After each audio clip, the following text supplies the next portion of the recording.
Hello viewers, welcome back to my channel জয়াস kitchen. আপনাদের সবাইকে অনেক অনেক স্বাগতম।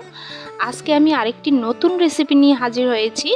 তৈরি করে দেখাবো ডিম আর ময়দা দিয়ে তৈরি দারুণ স্বাদের এই মিষ্টি রেসিপি। তো চলুন দেখে নেওয়া যাক এই দারুণ স্বাদের মিষ্টি রেসিপিটি। প্রথমে আমি একটা মিক্সিং বোল নিয়েছি, আর এর মধ্যে আমি প্রথমেই একটা ডিমের কুসুমটা শুধুমাত্র দিয়ে দিচ্ছি।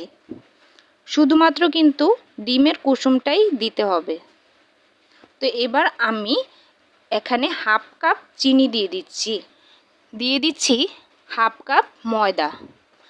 তো মিষ্টিটা আপনারা ইচ্ছে অনুযায়ী আপনাদের স্বাদের ব্যালেন্স অনুযায়ী দিয়ে দিতে পারবেন। তো এবার আমি দিয়ে দিচ্ছি জাল করা দুধ।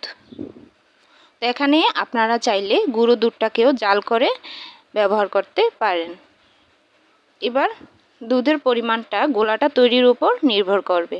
পুরো মিশ্রণটা আমি খুব ভালো করে বিট করে নিচ্ছি। তো এভাবে পুরো মিশ্রণটা যখন বিট করা হয়ে যাবে, গোলাটা কিন্তু বেশি ঘন করা যাবে না, একটু পাতলা করেই করতে হবে। এবার প্যানে আমি পুরো মিশ্রণটা ঢেলে দিচ্ছি, আর মিডিয়াম আঁচে কিছুক্ষণের জন্য এভাবে জাল করে নিব। তো জাল করতে করতে একটা সময় পুরো জলটা যখন টেনে যাবে, তখন কিন্তু মিশ্রণটা খুব ভালো করে ঘন হয়ে যাবে। তো এইভাবে অনবরত নাড়াচাড়া করতে করতে একটা সময় এই যে ঘন একটা মিশ্রণ তৈরি হয়ে গেছে। তো আপনারা দেখেই বুঝতে পারছেন মিশ্রণটা কতটা ঘন হয়ে গেছে। তো এইরকম একটা যখন মিশ্রণ তৈরি হয়ে যাবে, তখন এটা চুলা থেকে আমি নামিয়ে নিচ্ছি। নামিয়ে এরকম একটা মোল্ডের মধ্যে, প্লাস্টিকের মোল্ডে নিয়ে নিচ্ছি।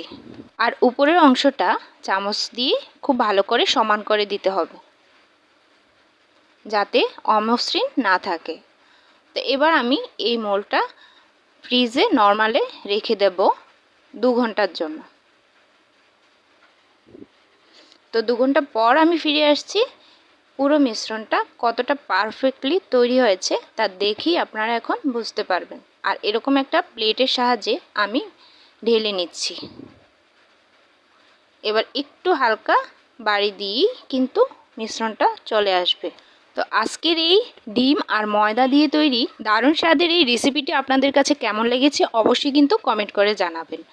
আর পুরো রেসিপিটি অবশ্যই কিন্তু বাসায় একবার হলেও ট্রাই করার চেষ্টা করবেন। আশা করছি অনেক ভালো লাগবে। মিষ্টিগুলো খেতে কিন্তু দারুণ লাগে। তো এভাবে যদি কখনো না বানিয়ে থাকেন অবশ্যই একবার ট্রাই করবেন। পেজে যদি নতুন হয়ে থাকেন অবশ্যই পেজটিকে লাইক দিয়ে পাশেই থাকবেন। তো সবাই সুস্থ থাকবেন, ভালো থাকবেন। আজকের মতো এখানেই বিদায় নিচ্ছি। ধন্যবাদ সবাইকে।